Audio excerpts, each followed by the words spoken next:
আজ একটা ভীষণ সুস্বাদু আর একেবারেই নতুন ধরনের কুলের আচারের রেসিপি নিয়ে চলে এসেছি। আপনারা অবশ্যই বাড়িতে এটা ট্রাই করবেন, অসাধারণ লাগবে।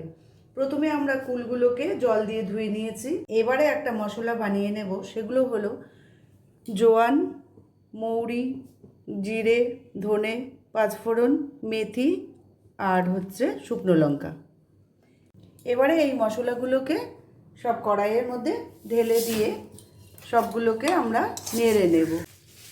এই মশলাটাকে খুব হালকা করে আমরা ভেজে নেব। মশলাটা এখন ভাজা হয়ে গেছে, এখন এটাকে আমরা গুঁড়ো করে নেব।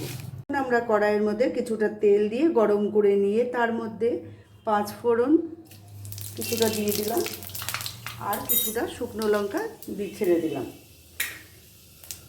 কুলগুলোকে এবার ছেড়ে দেব। এবার আমরা এই তেলের ভেতরেই কুলগুলোকে ছেড়ে দেব দিয়ে না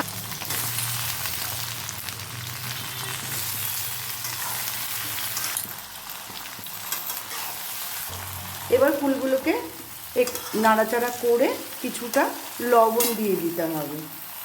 কিছুক্ষণ নাড়াচাড়া করে এবার তার মধ্যে কিছুটা পরিমাণে লবণ দিয়ে দিলাম, তারপরে কিছুটা হলুদের গুঁড়ো দিয়ে দিলাম,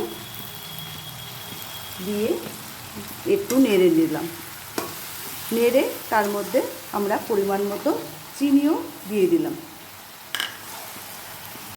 চিনিটা প্রায় গলে এসেছে এবং আচারের কালারও চেঞ্জ হচ্ছে, দেখতে খুব সুন্দর লাগছে।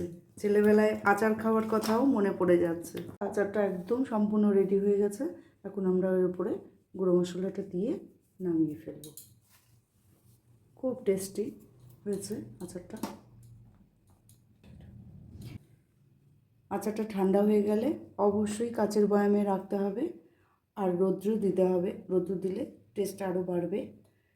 ভিডিওটা এখানেই শেষ করলাম। লাইক করবেন, শেয়ার করবেন, সাবস্ক্রাইব করবেন।